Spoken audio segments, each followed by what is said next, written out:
Yani wewe ukitaka kujijua mimi ni miongoni mwa watu ambaye nimeamua kurudi kwa Mola wangu, jiangalie katika salati dhuha.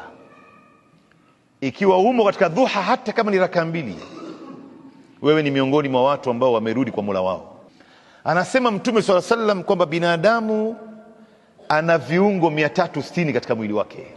Zote hizi Mungu amekupa bure bure. Sasa shukurani yake ya viungo 360 katika mwili wako ni kuswali raka mbili angalau ya salati dhuha.